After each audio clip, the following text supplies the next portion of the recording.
When a gymnast dismounts from the high bar, hitting the mat requires the absorption of forces exceeding an incredible 14 times their own body weight. In a standard physiological model, this impact is catastrophic. For a normal human, the femur, the strongest bone in the body, would risk catastrophic structural failure. Yet the gymnast sticks the landing without a tremor. This resilience is not accidental. It is the result of a brutal biological forging process that turns calcium and collagen into something resembling industrial steel. The secret lies in a 19th century principle known as Wolff's Law. It dictates that bone architecture is dynamic, adapting specifically to the mechanical loads placed upon it.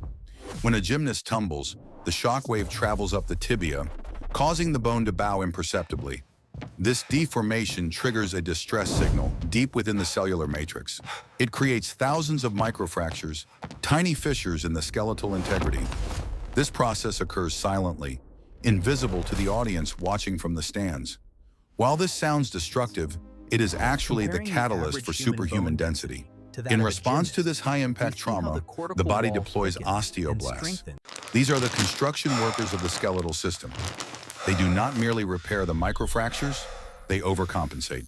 They lay down new layers of mineralized tissue, thickening the cortical shell, the hard outer wall of the bone.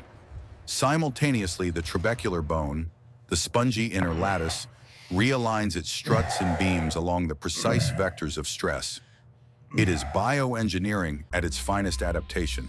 The skeleton transforms from a static frame into a specialized shock absorption system, optimized for vertical compression and torsional torque. This adaptation is most radical in the upper body. Evolution designed the human wrist for dexterity, not for supporting the body's entire mass. Yet consider the iron cross on the rings. The humerus and the delicate bones of the wrist are subjected to leverage forces that should tear ligaments from the bone. In elite gymnasts, the distal radius becomes incredibly dense, mimicking the load-bearing capacity of the ankle. However, this reinforcement comes with a high price. The line between adaptation and fracture is microscopic. If the load exceeds the rate of remodeling, the bone snaps. This is the constant gamble of the sport. Ultimately, the gymnast's body is a paradox of physics.